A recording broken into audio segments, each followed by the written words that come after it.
2012. The regular meeting of the City of Burnsville Planning Commission is hereby called to order. Welcome, Commissioners. Hello.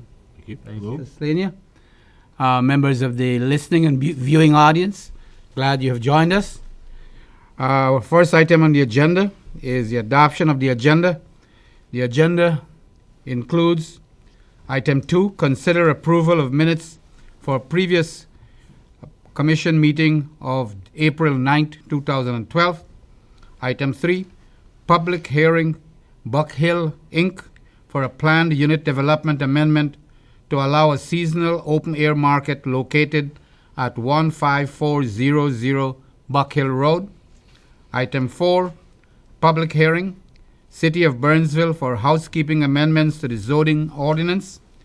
Title 10, Chapters 4, 7, 8, 12, 12B, 15, 16, 18, 19, 20, 21, 22, 22A, 22A1, 22B, 22C, 24, 26, 26A, 26B, 28, and 30. Item 5, any other business. A, the May 29, 2012 Planning Commission agenda. Item B, Planning Commissioner updates. And item 6, adjournment. Commissioners? Yes, Mr. Manhart? Thank you, Mr. Chair.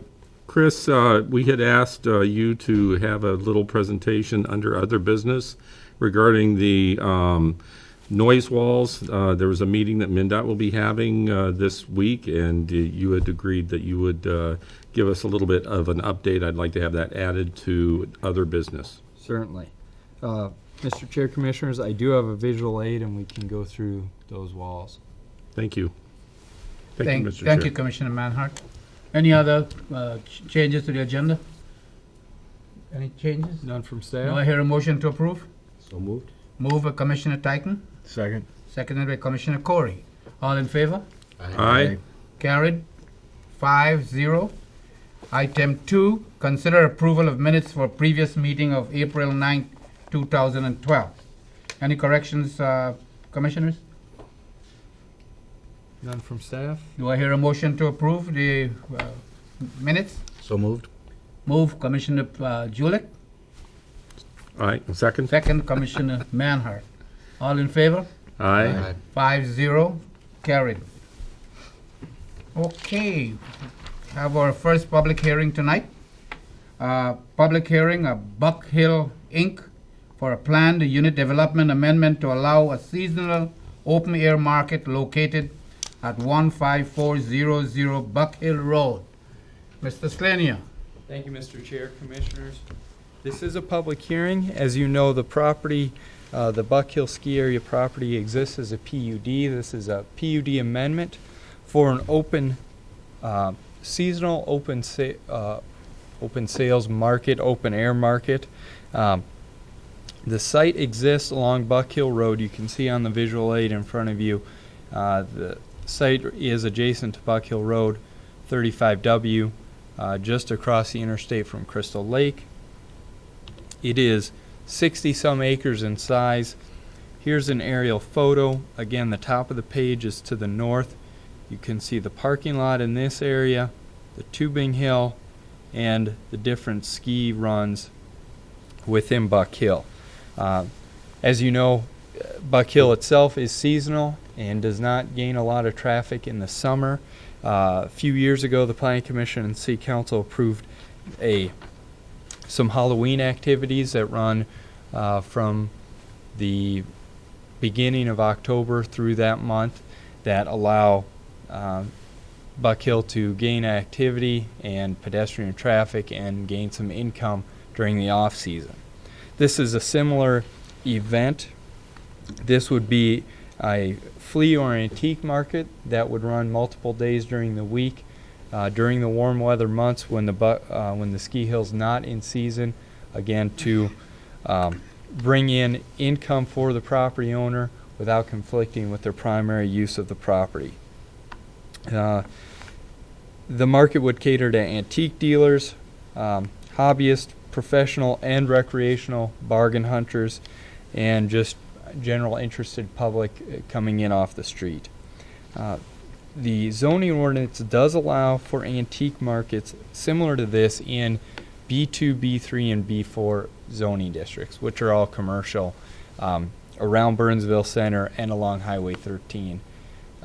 Unfortunately, the way the commercial recreation district is designed, it does not account for a market of this type. Because the site exists as PUD, the property owner is in for an amendment. Certainly this is similar in use, or similar in design as to the other antique markets that would be permitted in B2, B3, and B4. This just happens to be a little bit longer each week and runs for a good length of time. The applicant had originally requested beginning the middle of April and running through the month of October. The market would be open to new and used goods, anything from jewelry, antiques, clothing, electronics, tools, art, sporting goods. The anticipated hours are 8 a.m. to 2 p.m. There will be vendors setting up prior to 8, as early as 6 or 6:30, getting their tents set up. The market would close at 2 to the public, and then there would be an hour or two, a little bit longer, to clean up.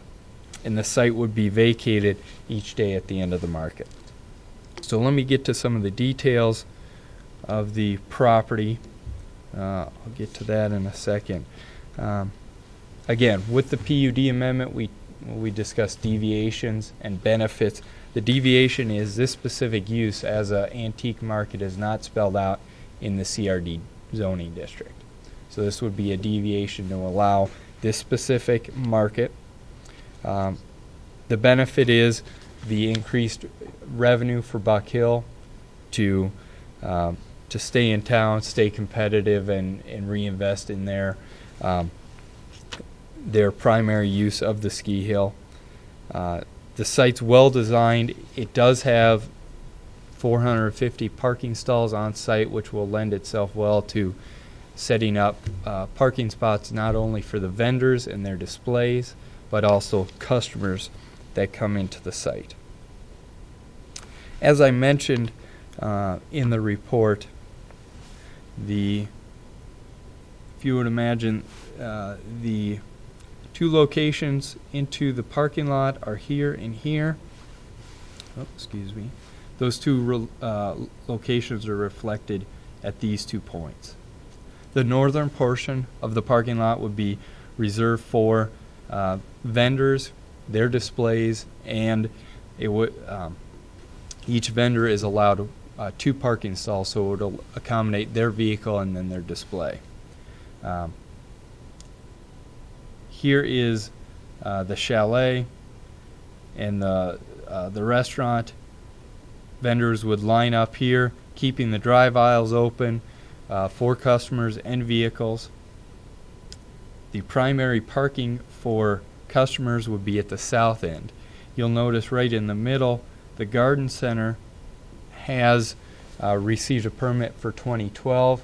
That is renewed annually. It is between Buck Hill and the Cedar, I believe it's South Cedar Greenhouse. If they would renew in the future, that's yet to be determined. But right now they are operating through the end of April. I believe last week in April is when they started, through that first week in July. So there will be overlap with the garden center. Once they would vacate, the market would have the parking lot to themselves through Labor Day. Days of operation, the applicant had initially discussed holiday Thursdays, as well as every Friday, Saturday, Sunday, and then holidays that fell on Monday. Staff discussed that. Again, we're trying to keep this as a accessory use to the ski hill. This isn't intended to be the primary operation, although it is a few months out of the summer. We're recommending right now Fridays, Saturdays, Sundays, and holidays that would fall on Monday, so Memorial Day and Labor Day. At this point, we're also recommending that the market begin May 1st. Rather than the middle of April, it would begin May 1st, so there's, again, less overlap with the garden center. And it would close up shop each fall after Labor Day, or the weekend of Labor Day would be the last weekend of the season. Keeping in mind the Halloween activities do get started in September. There's a lot of preparation for that. A lot of seasonal workers and setup come into play starting in September, so that can be up and ready to go. Again, the staff's supportive of the use, but we want to make sure there is sufficient parking and space for each event to operate independently within its given time frame.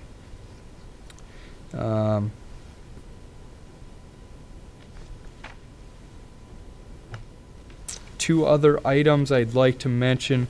One would be a public address system. The applicant has requested this would not be setting up additional speakers around the parking lot or mounting them to the light poles. This would be a small system where the operator could acknowledge when the market was closing, if there was some weather emergency or another item that the whole market would have to be addressed. This isn't intended for additional advertising. The site is a good distance from any residential property. Staff's comfortable with that address system. As we're comfortable with live music on site, again, this would be ancillary to the market. We're not expecting additional speakers, amplifiers, and so forth, a stage setup where this is the main draw. We're just looking for additional background music that the vendors and the customers could enjoy from time to time. Staff did add some conditions to that, and I will address those in 1 minute. I mentioned in the report and earlier, the vendors will be packing things up and moving everything off-site each night.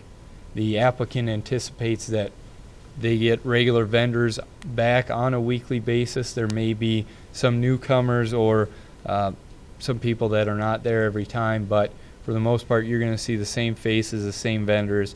Those people don't have storage on site. There's not an enclosure where they can leave their products, so they will be packing up and leaving with their displays and their product each night. Finally, the applicant, I'll just jump to this. Well, this isn't a good image, but the applicant had requested some additional signage at key intersections along 35W, 150th, 42 other intersections that would help direct traffic in and out of the market. Staff is concerned with that because it's not consistent with other approvals we've granted for the haunted house. Other antique or farmers markets that operate in town are not allowed that additional signage. So staff's not supportive of that request. But in general, we see this as a benefit to the property, getting more seasonal use to the site, getting additional income to Buck Hill. And again, it is somewhat new. Burnsville does not have a market of this size that would run this many days a week or for this length of time.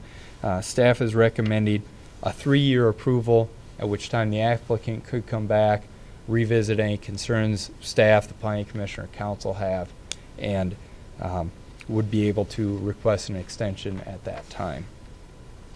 Commissioners, with that, I will just leave the 10 conditions that you see in your report on the screen. There is an applicant, there is a representative.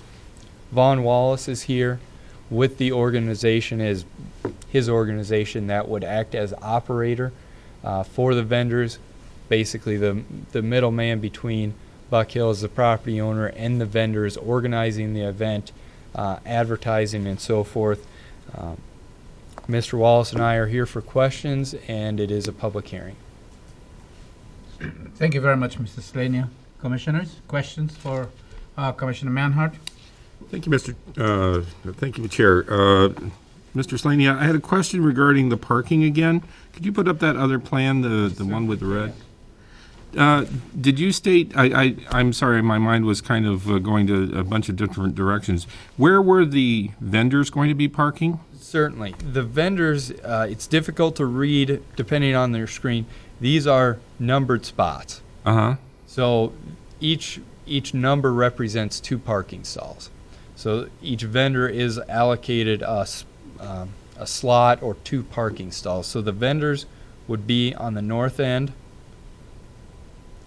The customer parking, at least initially while the garden center is up and running, would be on the south end of the site. Here is customer parking for the garden center, and here is the physical structure of the garden center. Okay, Chris, I'm kind of concerned about the parking for the vendors. In my mind, I would envision vendors maybe in trucks hauling a trailer with their antiques or whatever in that. And in that kind of a situation, there's the potential that the trucks would, they would come in, maybe drop off the trailer or something in the parking stall, and then park the truck elsewhere. And I'm afraid they're going to be using up all of the parking on the south end. Certainly. I think the applicant can address that too. I will touch on it. There's 90 stalls left open at this in this scenario on this south end. So granted, there may be a few vendors that do have a truck and a trailer or something like that where they would have to drop off. The applicant may know, what transportation is typically used, but we did account for that. If there is overflow parking for the vendors, they can certainly take up some of these spots, acknowledging that although the vendor may be there all day, the customer may not be, and there would be turnover in the lot. Sure. Speaking of that customer parking, I'm a little confused as to how drivers would access the various aisles, except going all the way down to the south and then coming back up. And if the garden center, that's the garden center parking there in the center. Customer parking, correct. So that aisle that's shaded in gray would remain open? Correct. Oh, okay. This primary entrance would be, again, for the operator to be able to control and direct vendors coming in so that they're closer to their setup spot. Whether customers came in this entrance or this entrance, they would have full circulation through the site. So the 90-some parking stalls is just that area that's on the south end and does not include the garden center parking? Correct. That is just the far south end. And how many were being proposed for the garden center parking? I don't recall that number. Okay. I certainly hope for the success of the applicant if this is passed, but I am questioning the limited number of parking stalls if this does become a success. Certainly. And we don't have parking allowed on Buck Hill Road. That is correct. And this kind of ties into my next topic, which is the signing. Has the city of Lakeville or MnDOT been approached regarding the proposed signing that the applicant is considering for these other locations? For the intersection signs? For the intersection signing? No. Based on staff's review or staff not supporting it, it was not pursued past that. Right, because we wouldn't have any control whether the applicant would want to put anything down at 150th, because that's in Lakeville. And MnDOT would not want signage. My experience with MnDOT is that they would not want signage along any of the ramps for such an application. One last question for you at this time regarding the signage plan. Possible hot air balloon landmark atop a permanent structure? We don't allow that kind of signage in the city. No, correct, Commissioners. That was something the applicant addressed early on, or the applicant requested. The staff's not supportive of it. We can certainly add a condition, but we had come to an agreement earlier with the applicant that would not be pursued. Okay, thank you. Thank you, Mr. Chair. Thank you, Commissioner Manhart. Commissioner Titan? Excuse me. Thank you, Mr. Chair. A couple questions. One was about item number 9, or condition 9, recommendation number 9. So we're not going to require if a fireworks tent gets set up in the parking lot. Is there any other application that vendor would have to go through? There is, Commissioners, and let me address that. We're, the way staff is approaching this would be that we're authorizing the use of the market through the operator. He or they control which vendors and tenants or customers they're operating through, so that staff or the Planning Commission is not reviewing each individual vendor that wants to come in there. The vendors themselves will need a license through the police department. That's a very quick process, administrative review, background check. In this situation, if a food truck or fireworks or some other vendor wants to piggyback on this application and the organization is comfortable with it, then the city would be. Okay. They certainly need their license, but we would not require another amendment or CUP. So there's no concern with having a large fireworks seller there, and we don't potentially know about it?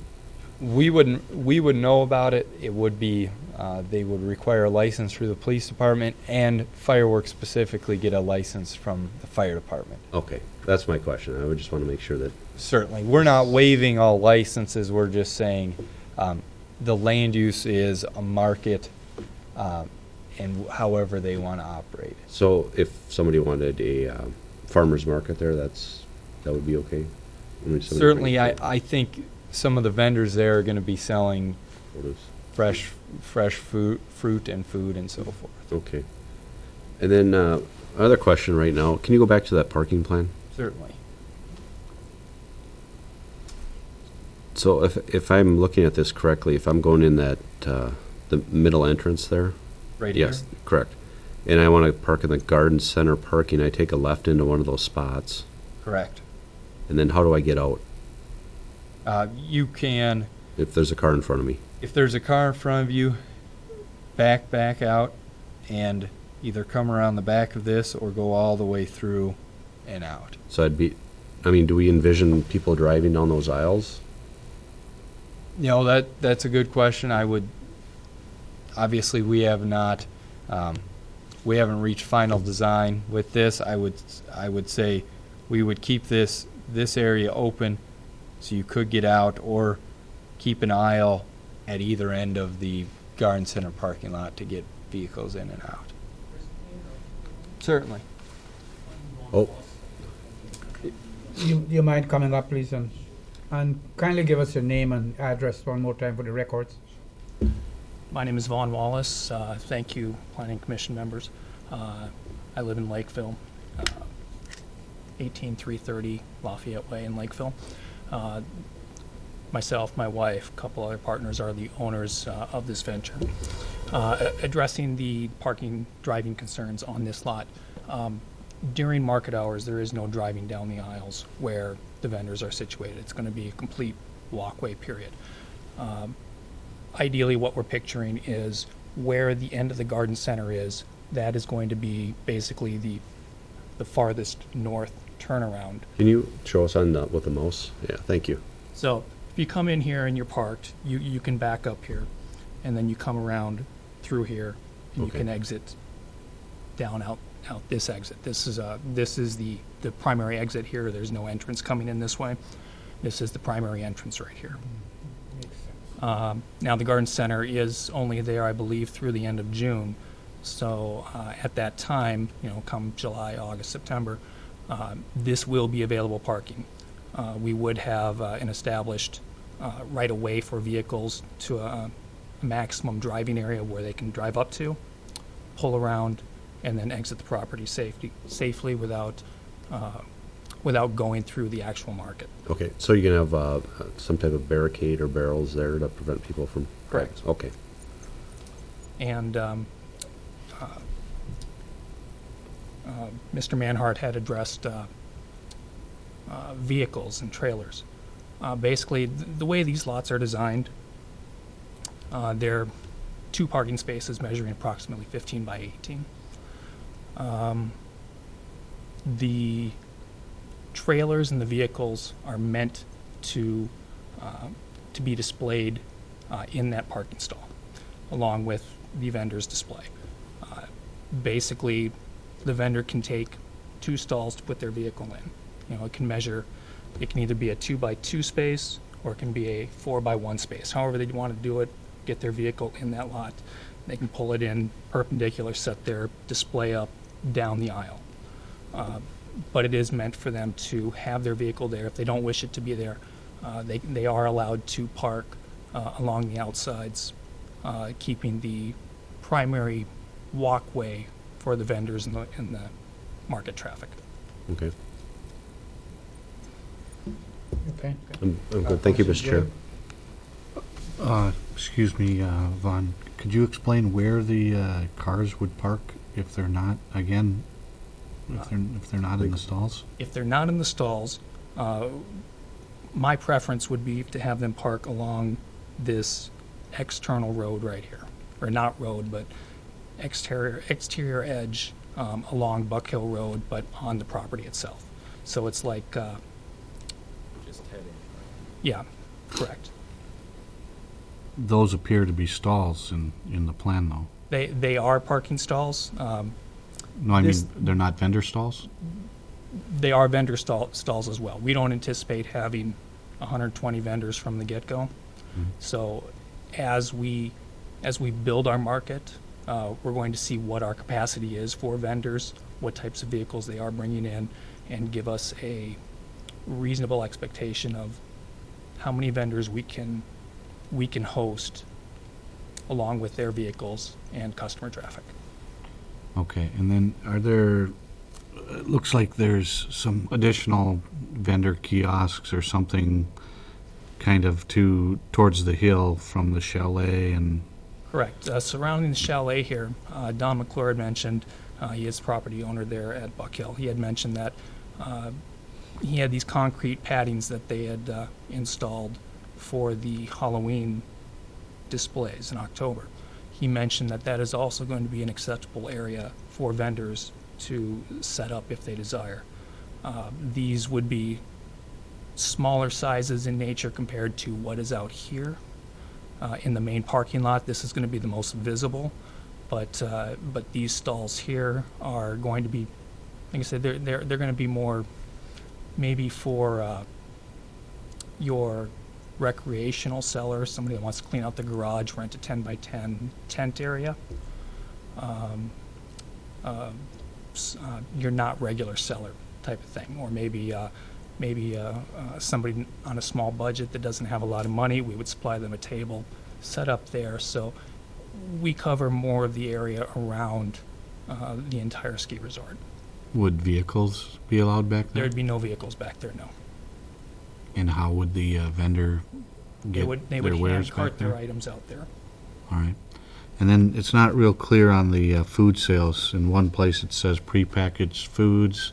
We talk about, there's some discussion about opening up the vendor stands within Buck Hill, and then we also have, I think, item 9 here talks about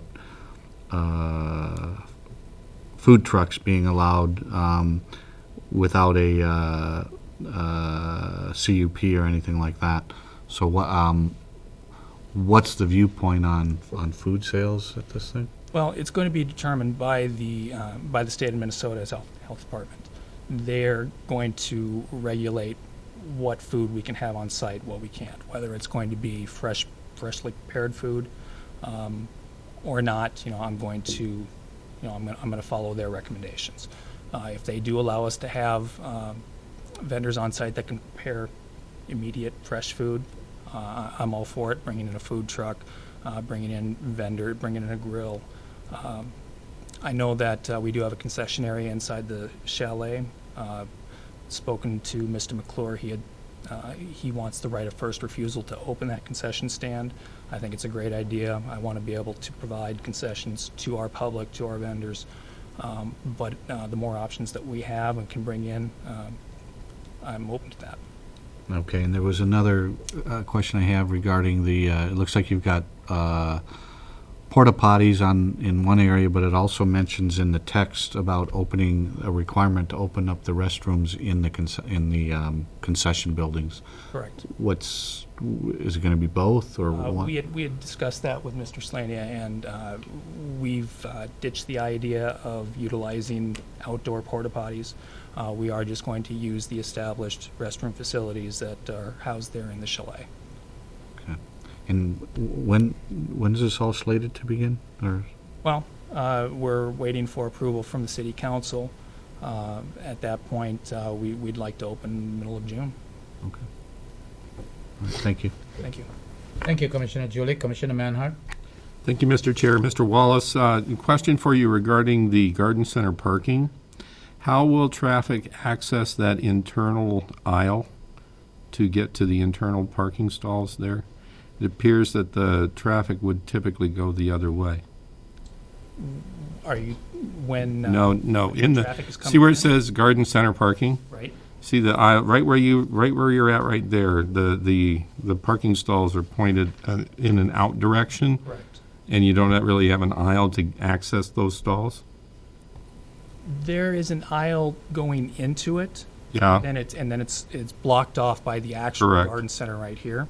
So any vehicles pulling into it would head into their parking space. They would then back out and go the way they came in to exit the property. okay.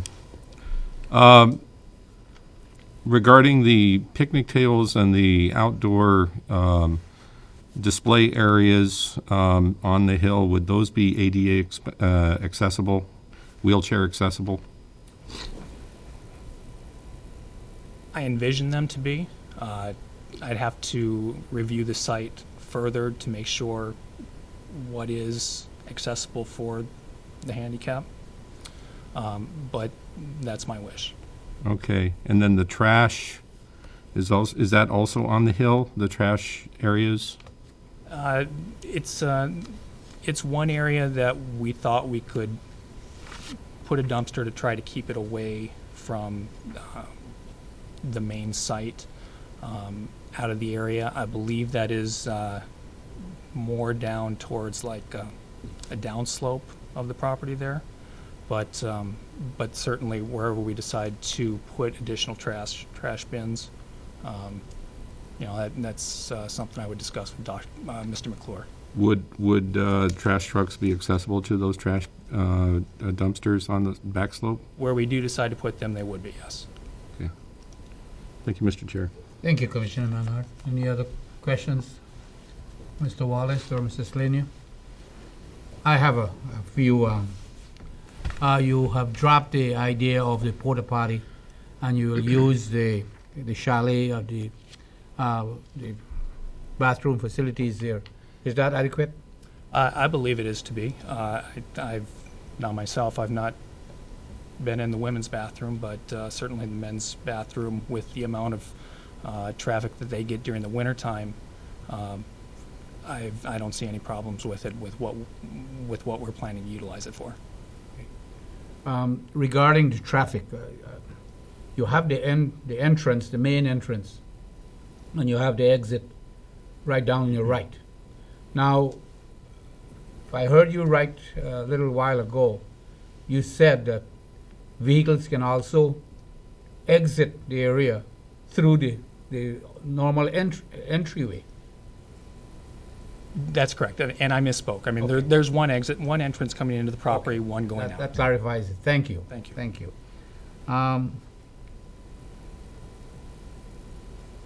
Do you have, I would assume that you would have plans for inclement weather in the case of a tornado threat thunderstorm threat. And these things, it happens during the summer months in Minnesota here, and I would assume you have plans as to make the announcement using your PA system, Correct. not to wait until they actually happen, then We would be monitoring the events as they're occurring during the day, and at the point that there's a warning or a watch broadcast out, we would make that announcement. We would ask our vendors to seek shelter, and we would all congregate primarily in the chalet is the way that I see it initially. But that is something I have to speak to Mr. McClure about. thank you very much. I think this question is for Mr. Slania. Couple of questions I have. What we are considering here, this application, is it what we call a flea market? Just help me understand. It would be a flea market. I think what our ordinance deems it as an antique market, but the same similar. thing, a flea market or a swap meet. I thought so. And my last question is, Mr. Wallace is saying that it probably would have food, and I know some of these areas, they have fresh meats or fish on sale. Who would be monitoring, whose responsibility it is to monitor? If we have food, make sure the food is kept under the right temperature, and we don't get people sick by eating spoiled food. Whose responsibility is that? Anything related to food is run by the state of Minnesota. If it is prepackaged, as Mr. Wallace said, somebody may be bringing in prepackaged whatever that they've produced and packaged off-site. That's handled by the Department of Agriculture. They get a license similar to anything you would buy at a gas station that's prepackaged. The concession stands at Buck Hill are handled again through the Department of Health with the state. They get an annual license and inspections and so forth. Same with a food truck, independent of any approvals from the city or Mr. Wallace, the food truck would need a valid license from the State Department of Health. Thank you, Mr. Slania. I don't have any other questions or comments on any. Oh, Mr. Titan, Commissioner Titan. Thank you, Mr. Chair. Just kind of a follow-up question to Chris. So the garden center, that's where they're currently parking? That's the current, that's where the building's set up. They're kind of parking wherever they would like because there's no other direction. Vendors down around there, okay. Okay, thank you. Thank you, Commissioner Titan. Commissioner Corey? Thank you. Just wanted to clarify a couple things for your understanding. My understanding is the staff's not in agreement with the Thursday or the holiday Thursday. Is that something that you? That's fine. Okay. We would like to capitalize on those national holidays, Labor Day, Memorial Day, July 4th. 2 out of 3 I can handle. Okay. And then I think the season they were talking about is May 1st through Labor Day. Is that? Yeah, I'm perfectly fine with that. That gives us plenty of time to set up, run a successful operation. I don't have any questions. Thank you, Commissioner Corey. Commissioner Julik? Thank you, Chair. We'll ask a question or two. What provisions have been made for security, if any? Well, providing that we do get approval through the city council, at that point we would certainly expect the City of Burnsville Police Department to come in on site as they see fit, as they desire. On top of that, we will also be having uniformed security guards patrolling the area, giving us that physical security presence on site.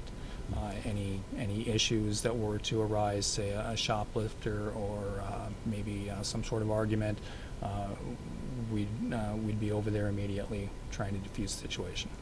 This question is for Chris. Do we have any specific requirements for security for something like this or not? The ordinance does not lay out any. The police department reviewed it but didn't have any comments. At this point, Anything related to security would be from the planning commission's recommendation. Okay, and then this question is for you too then. Is there a relationship between the garden center and those events and this thing? How do we, looks like and just observing it here, looks like there's some real potential with traffic flow and issues and just parking issues in general. Are these related organizations? I'm just a little bit concerned really with the way the parking is and the traffic flow and such. It seems like it's maybe not as well thought out as it could be at this point. Certainly. Mr. Chair, Commissioners, I can address that. I'm glad you brought it up. They are independent organizations. The Garden Center, fortunately or unfortunately, the Garden Center came in first. They did not need council approval because that use is allowed through the zoning district. So they have an agreement with the property owner.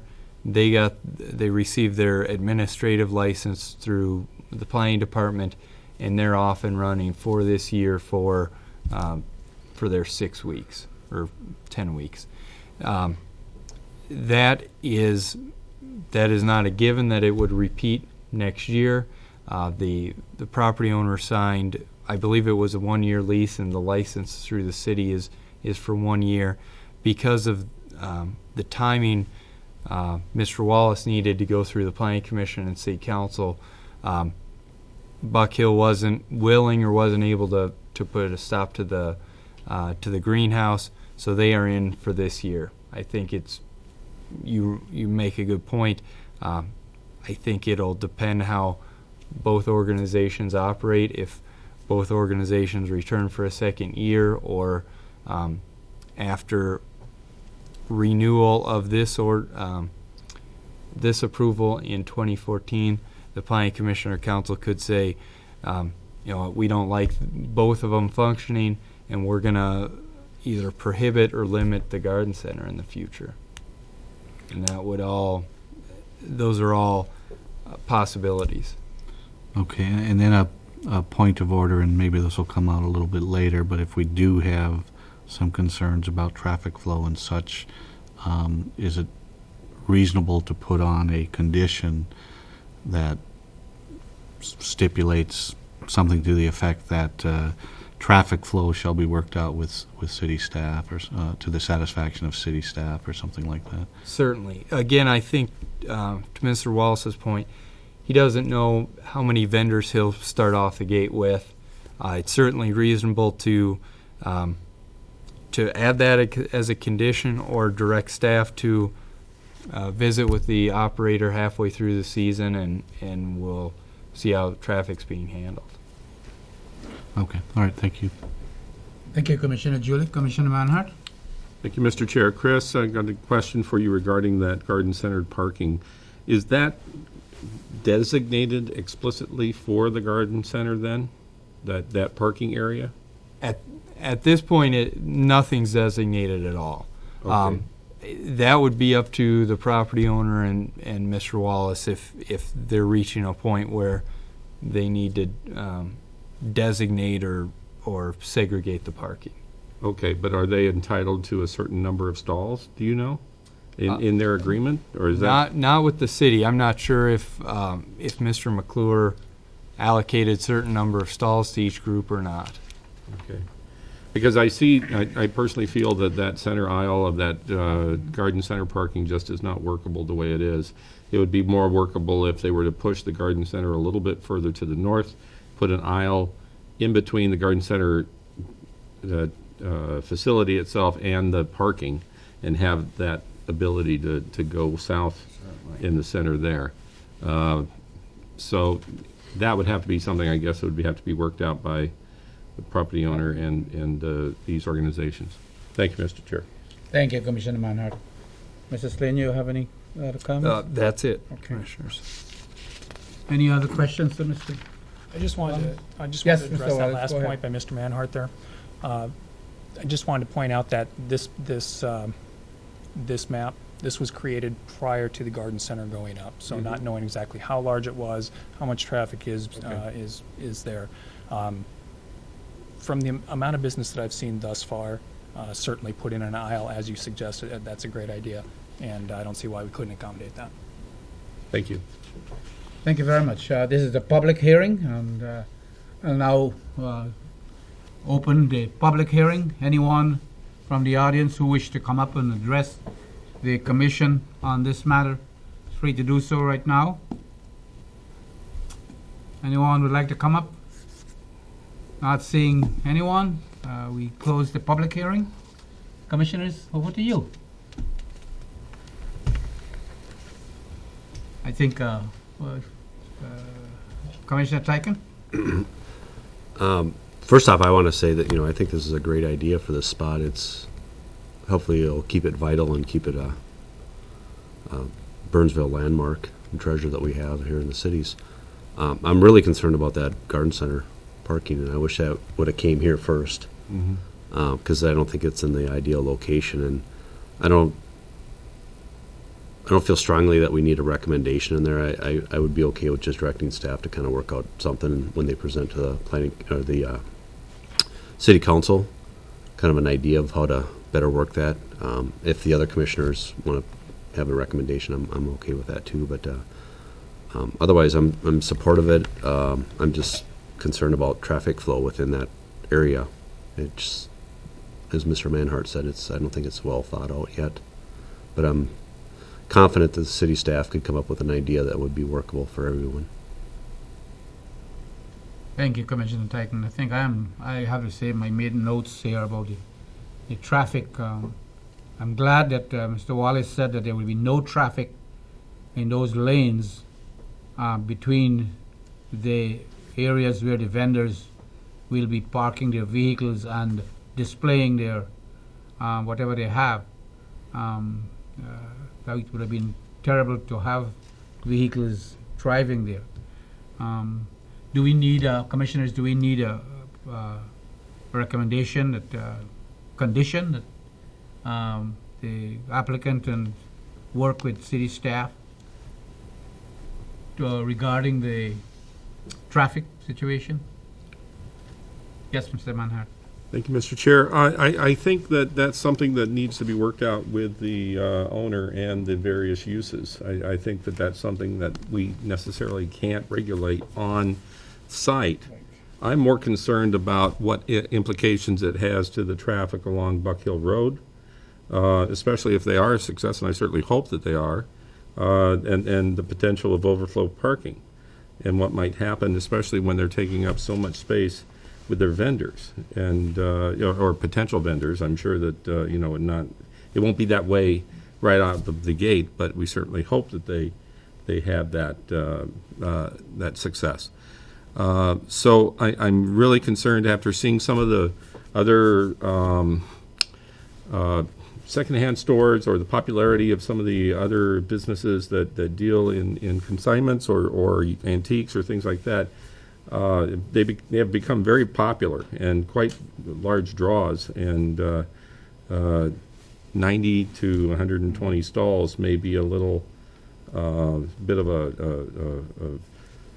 the potential cause for overflow, and then where does the traffic go? So I'm concerned a little bit about that, and I think that that's something that I guess the city would end up having to monitor with the applicant and the overall property owner. I agree with you because you take into consideration Buck Hill Road can be busy on weekends, Saturday in particular, with all those automobile dealerships on Buck Hill. So, well, I think too. Excuse me, Mr. Chair, for interrupting, but the visibility that Buck Hill provides certainly will allow a lot of the traffic that people will be wondering what that is as they drive by. And we don't know. I guess we could kind of measure some of the success that the Halloween business has had at the center, or even the garden center in some respects. but that doesn't necessarily have that visibility. But certainly if this becomes such a big draw and through word of mouth or advertising, I certainly see a lot of traffic coming into this site or trying to get into this site.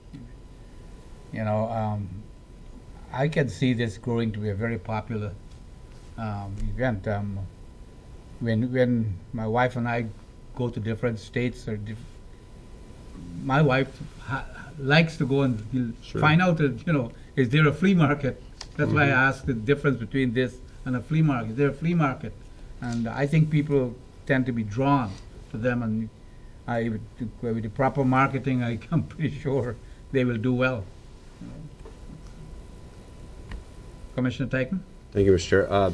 Just to kind of add on to Steve's comment, you know, we put a condition in here that they have to renew in 3 years, so it'll give them a chance to grow their business and see how it is. Is your feeling maybe that's too long of time? Or do you think that the 3-year mark will give us a good estimate? Because I'm assuming that, you know, the first year, maybe the first 2 years, they're not going to reach their full potential. I'm okay with that. Okay. I guess I'd be interested to hear what others on the commission feel as well. I personally would be okay with that. I guess my question goes to the parking. Oh. You think that would give you a good enough window to see what it's going to be like?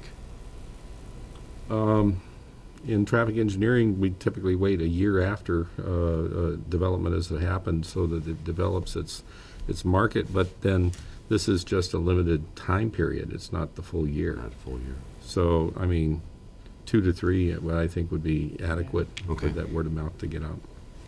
Thank you, Commissioner Tyken, Commissioner Manhart. Any other, Mrs. Slaney? Mr. Chair, Commissioners, just acknowledging your concerns. I think the applicant can work with staff and see if we can't revise this a little bit more before the council sees it. And again, keeping in mind, the garden center will need to be reviewed next year. Maybe next year it's a different layout if there are issues, and we can work around that. Okay.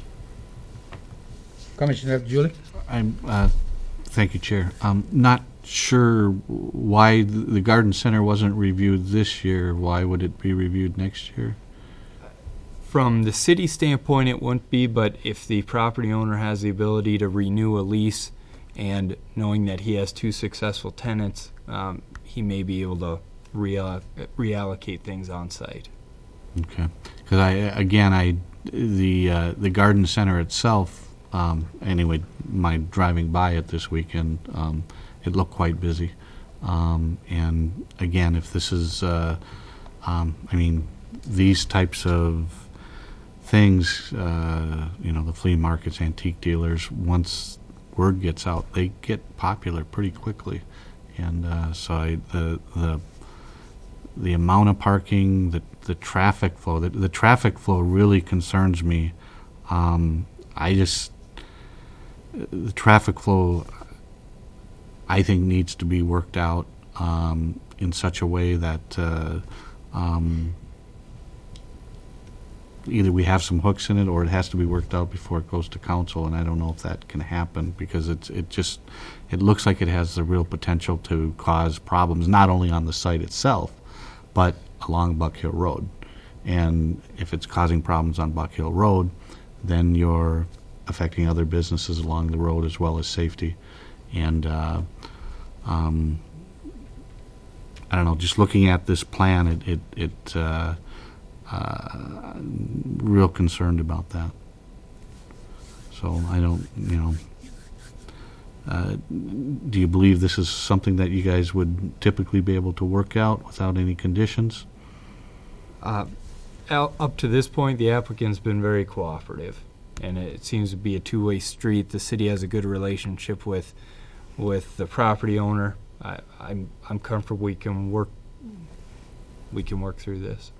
Okay, thanks. Thank you, Commissioner Julich. Any other questions, comments, discussion? Okay, it seems to be that we have reached a point where, Commissioner Corey. I guess hopefully it's a success. With the traffic and parking concerns, I'm wondering if instead of 3 years, it should be 2. In that way, I'm doubtful with sort of the late start this year and the garden center closing. If this doesn't start till June 15th and the garden center closing in a couple weeks after that, it shouldn't be a problem. And then you have 1 full year. Like you said, maybe the garden center will come back, but you'll see how that plays out. If it does come back, then you would be able to see how they both function together. And then if there's issues, you'd be able to address that at that point in time. If there isn't, and everything's working great, then it should, be basically flow through real quick. That's my thoughts. Oh, here's a suggestion from Commissioner Corey that we limit it to 2 years. Okay. Any other comments from?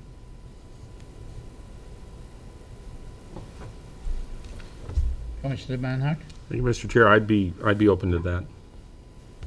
I would support that too, because I'm really concerned about the traffic flow and the parking. I'm really. And if things go well, no problem. If things don't, then the applicant and the property owner have time to adjust and make the adjustment, and they can come back to us after 2 years. So, yes, Commissioner Tyke. Thank you, Mr. Chair. And just to reaffirm this, if they come back in 2 years, it's just a paperwork process, unless there's issues? Correct. It would be a full evaluation of the application. The planning commission would have the ability to add or remove conditions at that time, and the council would have the same authority. Okay, but they wouldn't be charged for it? They would not be. Staff's recommending they don't be charged that Okay, so they still go through this whole process, just without the. they'd be out their time? Correct. Okay. Correct. So, can we make those adjustments? Is it, yes, Commissioner? So my only concern is that 2 years isn't long enough for the business to mature. I mean, I just want to hear what It's other on the people think. cusp, I would say. Okay. I think it's worthy, it would be worthy to have that discussion after 2 years, and then if it's found to be acceptable, then it could be approved, and there could be either another 2 years added to that, or accepted, or whatever process the city may have. Okay. Only problem with that is, as an owner or as the person doing this, 2-year commitment, they're investing, they're moving it along, 2-year commitment, with the potential for it not to be available in that 3rd year is, obviously makes it less desirable for them to go. I agree. In fairness to the applicant, Mr. Wallace, do you mind, please come back to the podium? You've listened to the deliberations going on, and there's some thought that 2 years, and then you can come back. There's no fee to bring it back. How would that impact you? What comments you have? Initially, when I saw Chris's recommendation on the 3 years, I thought that was the perfect time frame. Understanding now all the added traffic concerns with this map that was put together prior to any other businesses setting up there before us, I can understand that that may be a more desirable time frame for the planning commission, for the city council, for the public in general, really. I would be acceptable to that on the condition that the following year, if approved, that time frame would then lengthen so that we know that so that it could be extended to a 3rd year then. So maybe a 3rd year following those initial 2. That works for us? Certainly, I think the planning commission has a lot of flexibility here. So I don't want to say 3 years was pulled out of the air, but it's certainly flexible. So Do we need? Mr. Chair. Yes, Commissioner Manhart? Thank you, Mr. Chair. I would just want to add that, yeah, I feel fine with that, but then I would certainly hope that if there are problems in terms of traffic that are identified in that 2-year window, that in that third year, they would be addressed by you, by the applicant, by the property owner, coming to some term of resolution to those traffic concerns that we may have. I would be trying to find an immediate resolution for the next week. Thank you.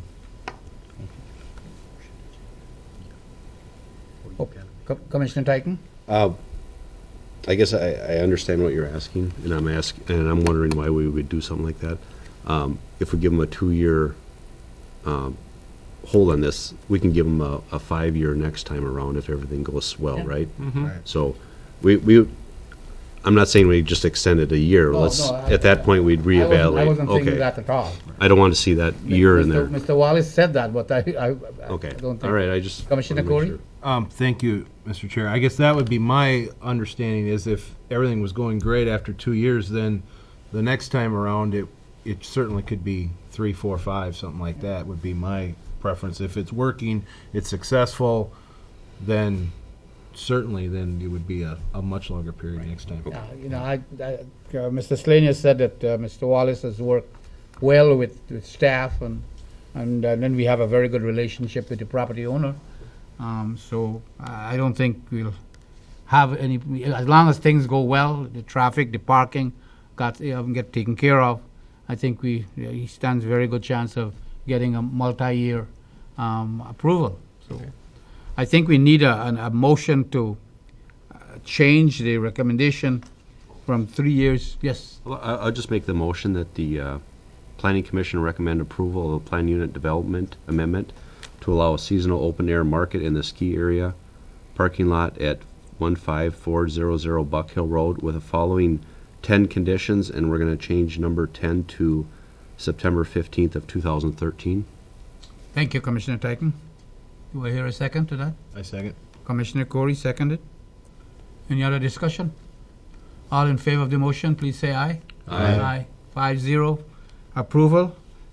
Congratulations. We wish you well. This matter will be going to the City Council meeting next Tuesday. Next Tuesday, the 22nd. So we wish you well. This whatever little Mr. Chair, parking problems. I'm sorry to bring this up, but do we need anything in that motion for the internal parking to have the staff look at it, or they got their We notes? can work through that. Okay. Thank you. And the motion is already carried. So Well, we always can. thank you. Thank you very much, and good luck. Thank you, gentlemen. Point of question for staff on this. Thank you, Mr. Chair. Go ahead. Is there someone on staff that reviews ADA requirements for a development such as this, or something like this? It does fall to our building official or Okay. inspections department.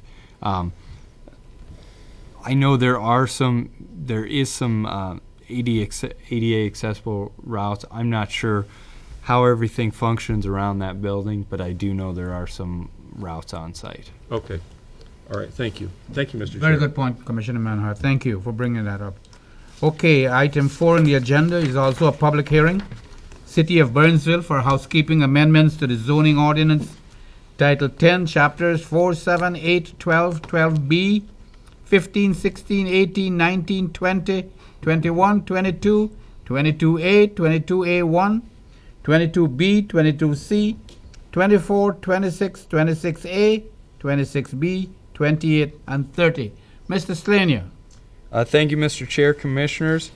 It has been since April of 2010 since we've done any housekeeping amendments to the zoning ordinance. There's been a few state statutes that have been revised.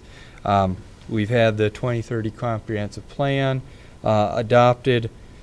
There are continual interpretation questions and things like that come up from the Planning Commission, from council, from staff ourselves.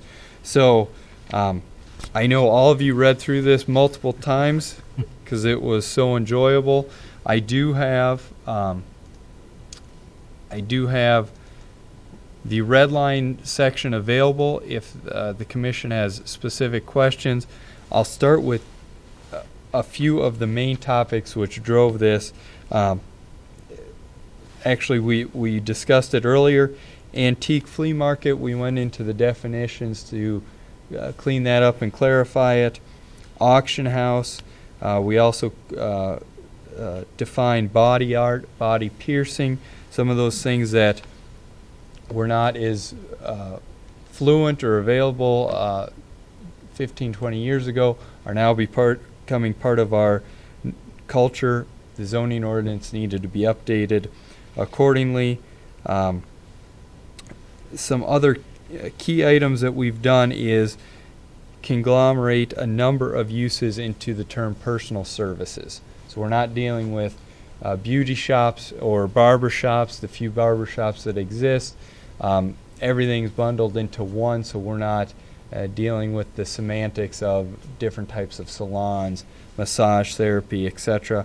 We've also deleted the term church and broadened that to be places of assembly and religious institutions. Obviously, church is a specific term for a specific religion, and we're past that point, so we need to broaden that term and amend it.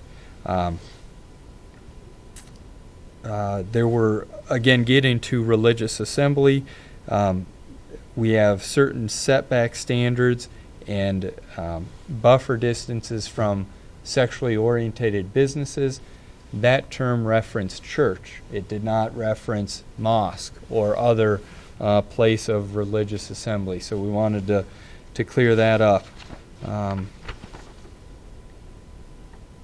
Based on some conversations with the city attorney, we've revised armories, convention halls, sports arenas, and stadiums.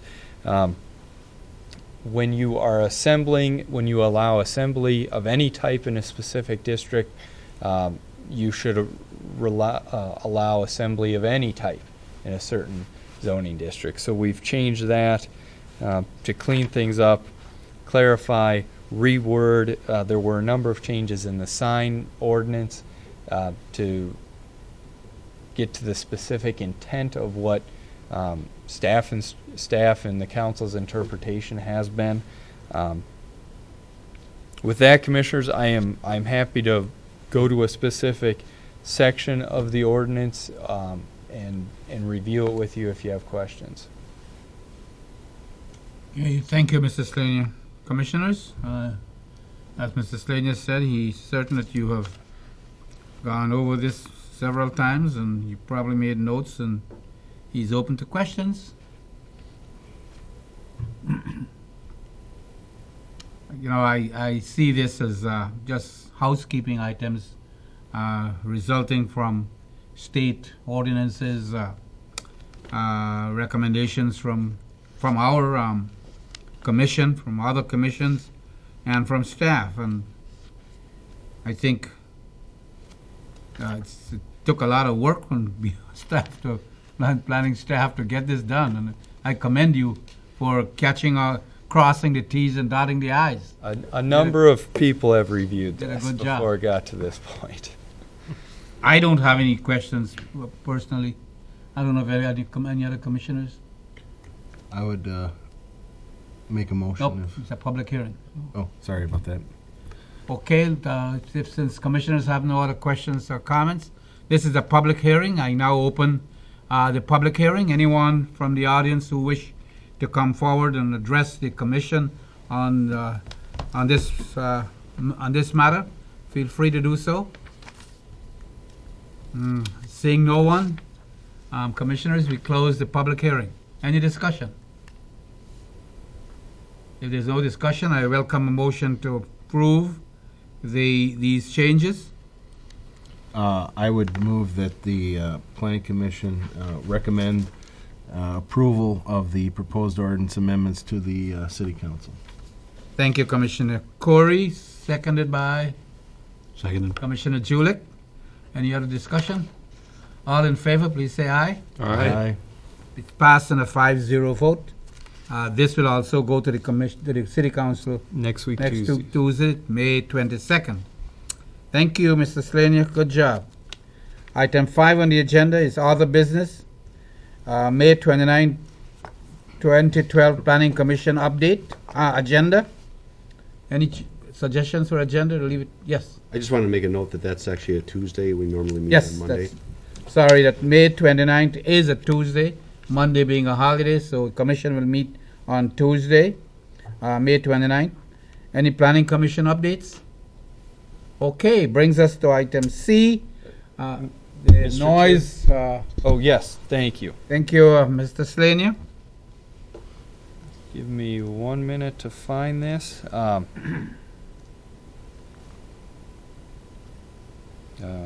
Right.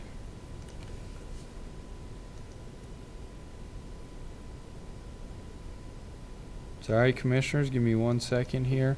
Take your time.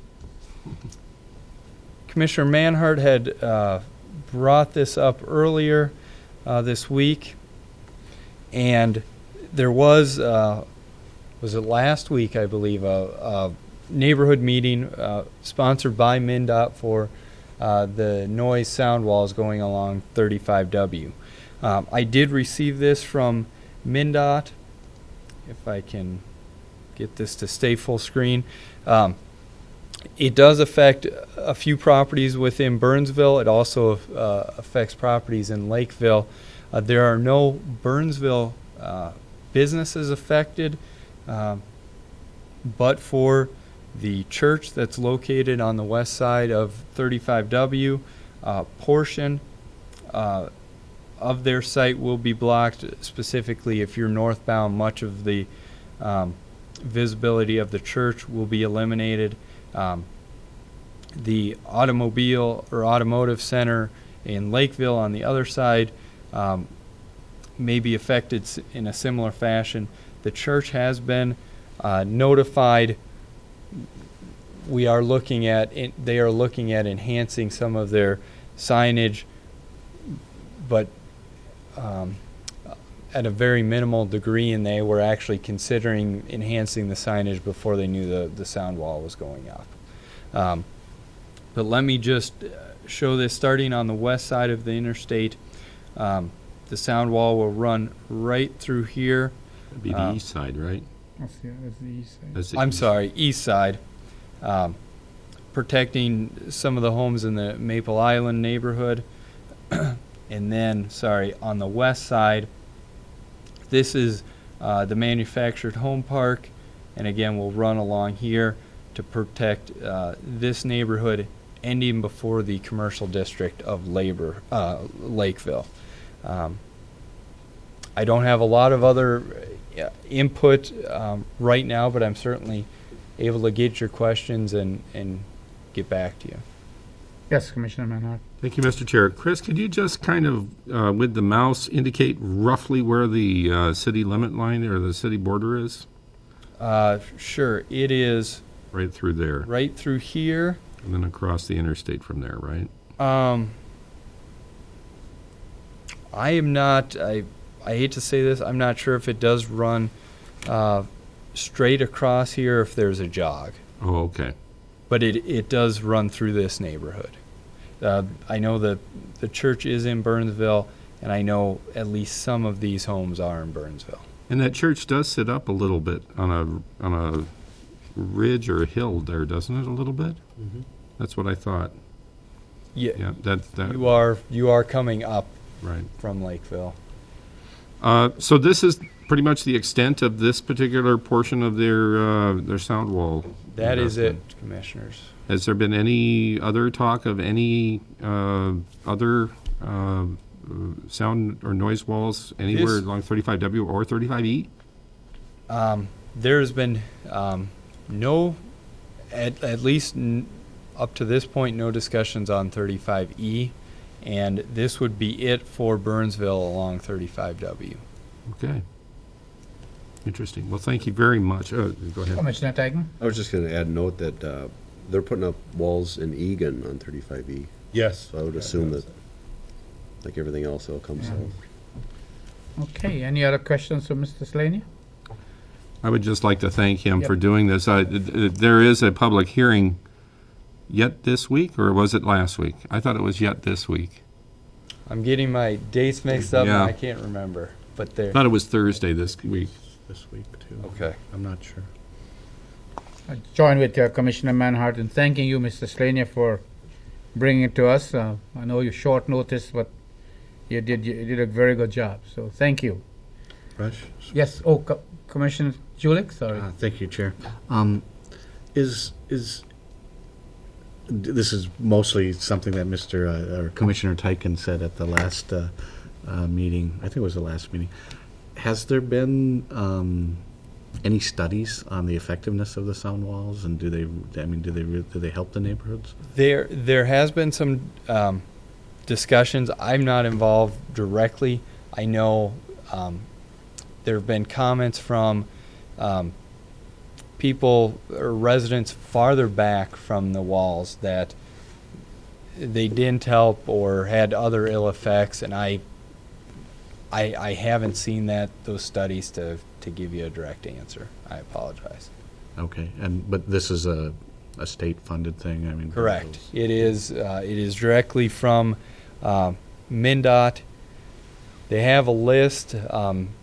When your number comes up, as a neighborhood, you can vote it up or down, and is my understanding, that's your one chance to happen. They don't go back and revisit later because they have so many requests for these. Okay, thank you. Mr. Slania, you did say there were studies done. I'm sure there's information out there. I don't know how available it is, but I'm sure it's out there. These walls are pretty new. They haven't been up there for quite a while. Walls in general. Oh, other walls in general. Okay, Correct. thank you. Okay, Commissioners, I think we have come to the end of our agenda for tonight. I want to thank you for a very good meeting. Do I hear, our next meeting is scheduled for, next meeting is on the 29th of May, Tuesday, 29th of May. You can follow the Planning Commission meetings and on Comcast Channel 16, I think. So, do I hear a motion to adjourn? So moved. Moved by Second. Commissioner Tyken, Second? second Commissioner Corey. All in favor? Aye, 0. We are adjourned. Good night.